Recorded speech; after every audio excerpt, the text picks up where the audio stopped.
3 months ago, I learned of my uncle's passing. We weren't particularly close, but he left me one of his houses in the will. I was touched, but just wanted to sell it off. I am a fairly new father of twin girls and didn't need another thing to manage right now. To speed up the process, I decided to travel across the country to live in the house until a sale was assured. My job just requires a laptop and phone, so I was approved to work remotely for the time being. Unfortunately, my wife had to stay at her job, so I had to come alone. At first, I treated it as a mini vacation.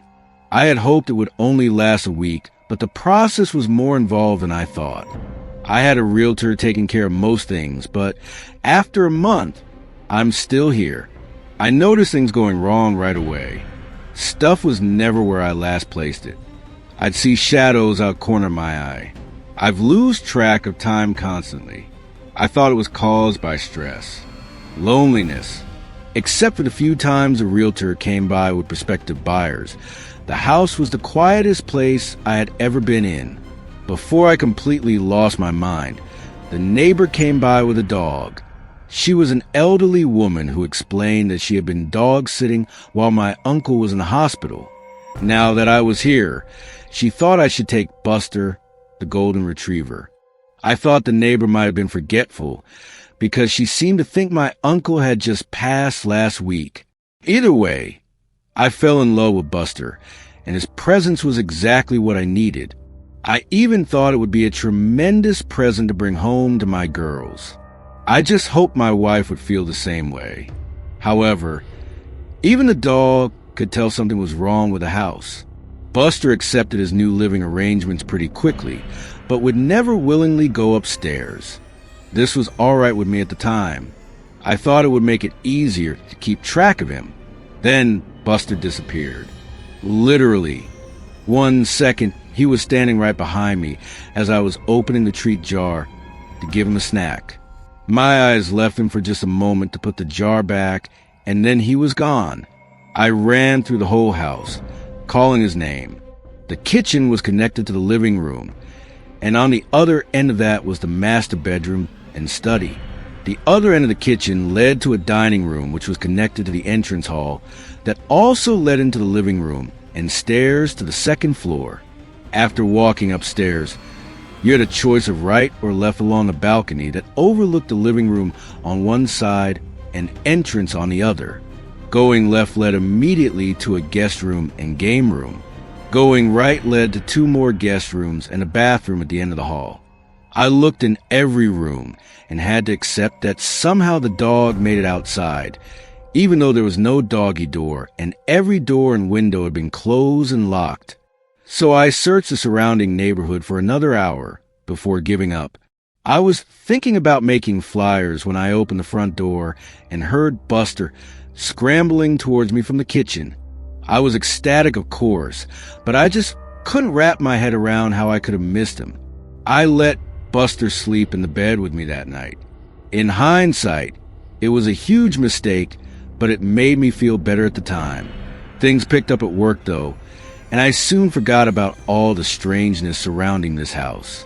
Clients called me constantly, but we were getting a lot done, and I landed multiple large contracts in a row. I was working around the clock, but I knew I'd be due a promotion once I returned to the home office. Several times I'd get lost in a phone call or spreadsheet and suddenly find that it was nighttime.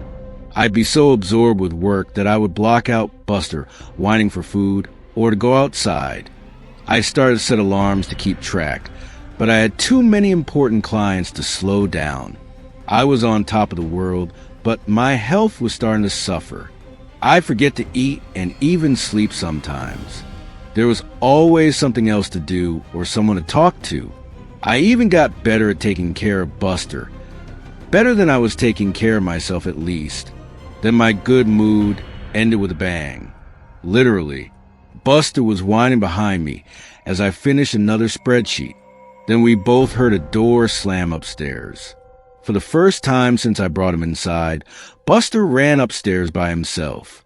I almost called the cops, but I felt silly with the phone in my hand. I started to doubt I had heard anything at all. And if there were an intruder, surely Buster would have been making more noise. So I mustered all the courage I could manage and crept upstairs with frying pan as my weapon. It was dark upstairs, but enough moonlight was coming in from the downstairs windows for me to make out Buster standing in front of the bathroom. I had purposely closed every door when I last came through here looking for the lost dog, but this door was now wide open. I flipped on the hallway light, but nothing happened.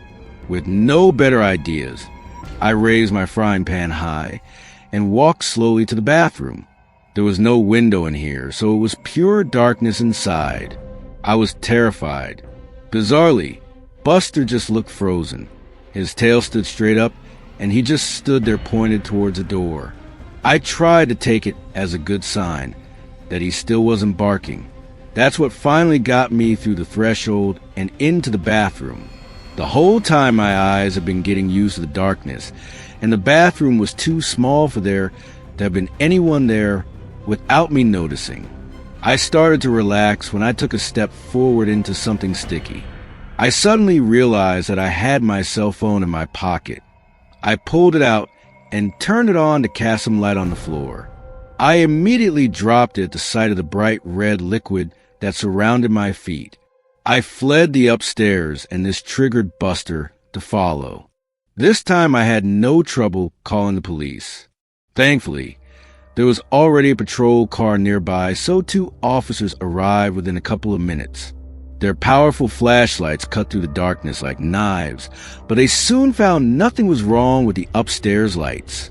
Something did appear to be wrong with my pipes, though, as they called out from above that the puddle was just rusty water. Because of their insistence, I climbed up the stairs again and clearly saw a muddy brown puddle in the bathroom. The banging must have been from a pipe breaking. Both cops had a laugh at my expense, but were otherwise understanding. They even gave me a number of good plumber, though my cell phone was ruined after I dropped and left it in the puddle. I would have to use the one landline in the kitchen from now on. I let them out and promised to call the plumber first thing in the morning. Yet, as exhausted as I was, I couldn't go to sleep over that excitement.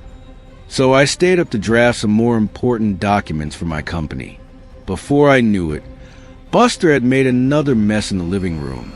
I was dead tired and said some things to Buster that maybe I shouldn't have, and I did some things to him that I know I really shouldn't have. I decided to do something about the stress I had been under, and I spoke to my supervisor that same morning. To my surprise, they were happy to let me have the week off as a sort of mental vacation. Just like that, all my outstanding work was taken away. With nothing else to do, I tried to focus on Buster.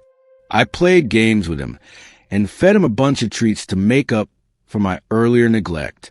Then I found the first message. I didn't notice it for some time since I had been avoiding the second floor, but I realized that I hadn't actually called the plumber. Before doing so, I went upstairs to see if things had gotten any worse. Instead, I immediately saw a message written in red on the hallway wall. It read, "Losing your mind?" For a second, I kinda did. I was scared to death at the thought that someone had to have sneaked into my house while I was there, probably when I was sleeping. I won't bear repeating everything I said or did right after. Let's just say I hadn't become any braver since the banging. Eventually, I unlocked my bedroom door and made my way to the kitchen with Buster leading the way. I called the police again. Those same 2 officers were able to show up, and then, slowly, we cleared every inch of the house. Yet we found no one. Everything was locked. No sign of forced entry. The police actually took me seriously, something that bewildered me at the time, and admitted that this isn't the first house in this neighborhood to experience this. There had been a series of break-ins where nothing was stolen, but the police officers still offered to have a car sit outside for the night.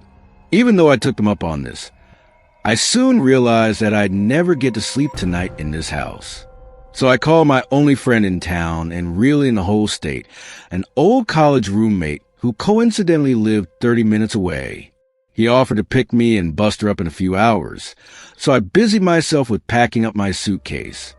I didn't know how long I would need, so I pretty much packed everything I had brought with me to the house in the first place. I left my room to pick up some doggy toys when my friend called to say he was waiting outside. I decided to hang up the phone and meet him immediately. I needed the human company, and he could help me move my stuff, but the driveway was empty. There was no friend, no car. I called him back immediately, and he insisted he was outside. I listened to him get out his car and walk up to the front door. He knocked, and I could hear the door open and an elderly woman greet him. My friend asked for my name and mentioned my uncle. The woman said she had never heard of either of us. After thanking her, my friend left and asked me if I had gotten all that. I told him I must have given him the wrong address. He rattled off the correct one and confirmed he was there. After asking him to wait, and I left the house again, I walked out to the street and looked back at the numbers written on the curb and on the mailbox. Only there weren't any numbers. Just a message, "Losing your mind?" on the curb, written in red. The temptation to leave right away was great. I could just start walking and never stop.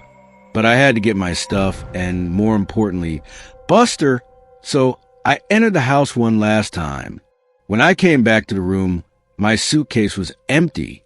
Everything I had just spent the last hour packing up was back in its proper place. Despite how impossible this was, I focused on only one goal. We needed to leave. I put a leash on Buster and was shocked to see how haggard he was. I resolved to make it up to him when this was all over. I tried to leave out the front door like nothing was wrong, but I couldn't open it.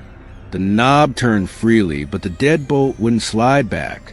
I was really scared now, but Buster's presence helped. I knelt down to give him a hug, and he gave me an idea while licking my face. Whatever was happening, it sure wasn't a result of a maniac hiding in my house. Still, I didn't know what forces were actually opposing me, so I walked to the backyard and said loudly, "Well, Buster, time for a little walk." The glass door slid open easily. Buster bounded out happily. I guess it had been a long time since I let him outside. I followed more tentatively and, for the first time, examined the backyard closely. There was an iron fence surrounding the yard with another space between the bars that Buster could slip through. And then I saw it, a tree that grew too close to the fence and had several branches extending through and above it. I assumed the gate would be supernaturally locked too, so this was my exit. Buster didn't need any prodding. He waited patiently for me on the other side as I painfully pulled myself up and over the fence. I was suddenly aware of how weak and tired my recent lifestyle had made me. When I was in the process of climbing down the tree on the other side, Buster growled once and then took off like a shot toward a nearby hill. I jumped down and gave chase. He disappeared over the top, and I scrambled to keep up on the surprisingly steep surface. Luckily, I found where someone had laid some stone bricks into the side for an easier way up. It was still steep enough that I had to focus on placing my feet correctly to keep from sliding. So I was looking down when my next reach up resulted in my hand grabbing carpet. Confused, I looked up to see the second floor landing. I looked down to see the rest of the stairs that led to the entrance hall and living room of the house. Buster was nowhere to be found.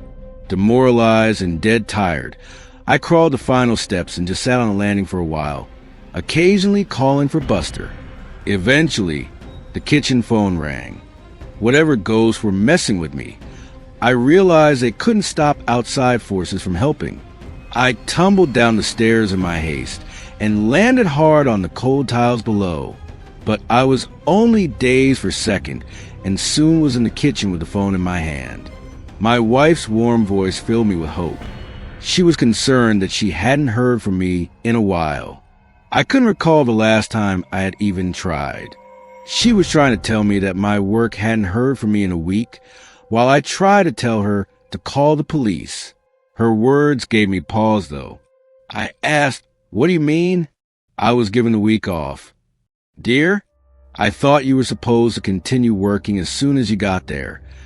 Yeah, but they gave me a week off because of all the stress I've been under. Wait a second.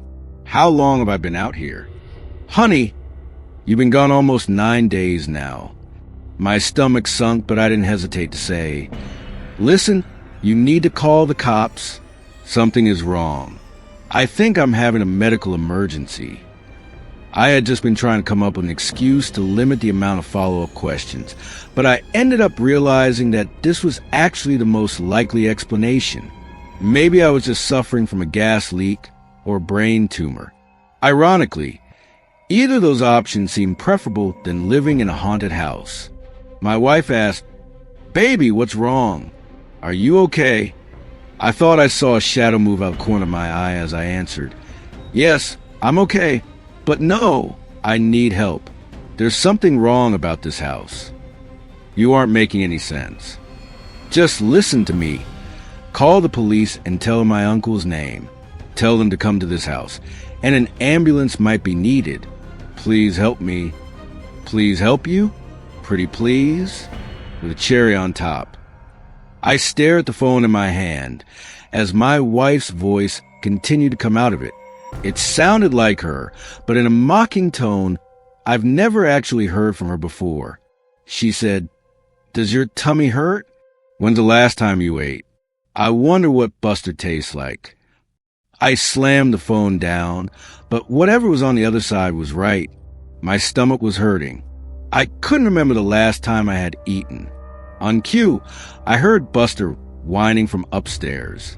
Only after I started running toward the stairs did I notice just how bruised and sore my legs were from my spill down those steps. I pushed through the pain and climbed the stairs yet again.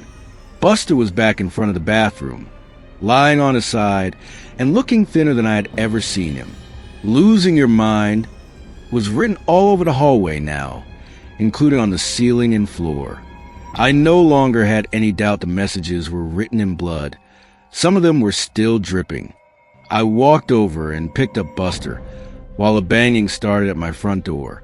I would have jumped if Buster hadn't been weighing me down. I heard the front door open, and whoever it was identified themselves as the police.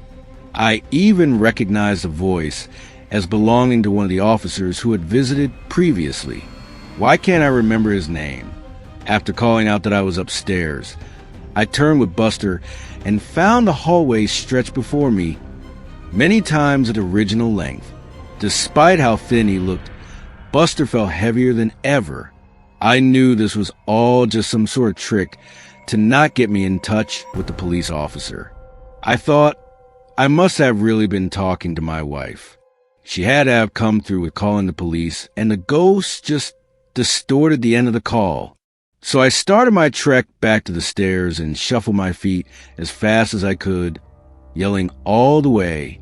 But then a voice answered the police officer. A woman's voice. My wife's voice. I could hear her say, "I'm sorry, my husband wasn't feeling well. He's resting in the bedroom. Can I help you?" I screamed as loud as I could just get attention, but it was no use. I heard the officer say, "I'd like to check up on him all the same." Sure, come in. He's right through here." It was right out of a nightmare. I was sweating profusely, while every step seemed to get me nowhere. I tried to speed up, but the hallway just stretched further. And then I heard a man's blood-curdling scream from downstairs. Suddenly the hallway snapped back, and I found myself somehow right at the top of the stairs. My momentum couldn't be stopped. I fell down the stairs and landed hard, on top of Buster. He howled in pain, but at least he was alive. I saw a long, thick trail of blood go around the corner and under my closed bedroom door. There was still a shadow of something under the door. I painfully crept to the kitchen and grabbed my trusty frying pan before making my way back to the bedroom door. As quietly as I could, my eyes watched the moving shadows nervously. Whatever was waiting there had killed a man. That meant it could kill me. But if it could have a physical impact, then surely it had to be susceptible to a physical impact too. So I raised the frying pan and slowly started to turn the handle. Before I made much progress, the door flew open on its own and something turned suddenly to me. I swung my frying pan down. The cop stood before me, a smile frozen on his face. We both looked down at the knife plunged into his chest. My hand was still wrapped around the handle. He fell to the side, and I fell backwards to sit heavily on the now clean floor. I was positive I had picked up the frying pan. I could remember its weight. But now I also remembered going to the kitchen and pulling out the knife. I seriously wondered if I was losing my mind. I looked down to find I had the knife in my hands again. I dropped it at once and crawled back to check on Buster. He wasn't moving. I put my head on his flank and was devastated to feel he was still warm but not breathing. I didn't know what to do, so I did nothing. I did nothing for a long time. I was lethargic, but somehow made it to the couch in the living room. I waited there until nightfall and then slept on the couch. When I woke up, I waited some more. I wasn't sure what I was waiting for, but nothing horrible was happening to me while I waited. I wasn't in a hurry to change that, but the bodies of Buster and the cop were still there. I needed to do something. My stomach rumbled as I finally got off the couch. That was another problem with just staying put. First things first, I found a shovel in an outdoor closet attached to the backyard porch. Digging the hole was exhausting, so I settled for just burying Buster now. I planned on getting to the cop after finding something to eat. I picked up Buster and carried him outside. His fur was still so warm. It was hard to believe he was gone, but there was no life behind his big brown eyes. I gently laid him down in the hole and got to work. Sometime later, I wandered into the kitchen and raided the pantry. The house was quiet apart from my efforts. Whenever I stopped moving, the silence was complete. I wondered if the ghosts had just been trying to make me a murderer after all. Now that their goal had been met, maybe they would leave me alone for a while. Just in time because I was starving and didn't need any more distractions. I opened a box of cereal and had a handful up to my lips when I paused. How could I tell I was actually eating what I was looking at? What if I had actually been opening a box of rat poison? I still wasn't sure what these ghosts were capable of. I imagined the food turning into worms after it was already in my mouth. With that thought, I threw the cereal to the ground and stomped off, no longer hungry. I needed to concentrate my efforts on leaving this place. Right on cue, I walked by the front door. It was wide open. Instinctively, I made a leap for it before stopping with my outstretched hand just a foot short of the door. This had to be another trick. I could see the door slamming shut in my face or even taking a few of my fingers with it. I could feel a breeze in the house, but I was too scared to move. This was the most impossible situation I had ever been in or even heard of. All of my senses had failed me before. However, my need for freedom eventually caused my feet to move. Upon slowly exiting the house, I saw the cop car just sitting in my driveway. The door was unlocked and the keys were sitting in the front seat. My mind went wild trying to explain the situation. Maybe the cop was secretly a murderer and had killed previous owners of this house. Maybe his sacrifice helped him move on. I couldn't think of any other explanation for my good luck at the time. So I just pushed my misgivings down and got in. I drove out of the neighborhood without incident, but I had new problems. I was in an unfamiliar city, driving a cop car, with no money or other belongings on me, and I had no idea what to do next. So I kept driving. It felt good to be free of that house. It felt good to see the sun. So I kept driving, on and on. Left turn, right turn, left turn, right turn. No idea where I'm going. And then I realized I hadn't seen any other cars on the road for some time. Where was everyone? Where was I? The sinking feeling happened again in the pit of my stomach, but also around my whole body. I sunk back into the car seat, and then realized I was sitting in an armchair back in the living room of my uncle's house. My arms were up like I was still holding on to a steering wheel. I started to cry with frustration as I stood up and screamed. How long had I been sitting there with a stupid grin, moving my arms up and down like a madman? I turned around and saw my work laptop on the dining room table. It was on and glowing at me. I walked over to it and saw that something was already written down in this post. It read, "Lost your mind? Good. Now you won't mind losing the rest." Suddenly my fist felt weighed down. I raised it to find another kitchen knife in my hand. I dropped it immediately. I erased the message and started to type out a request for help. I ignored the screen and just focused on the keys. But I kept hitting them wrong, and another message slowly formed. "I'm sorry. I've disappointed you all. For the last time, goodbye." Finally, if you enjoyed the story, don't forget to hit the like button, subscribe to the channel, and turn on the notification bell. It might just save you from the curse of the tale. Realm of Shadow stories begin when everyone believes they've already ended. 𝑁𝐵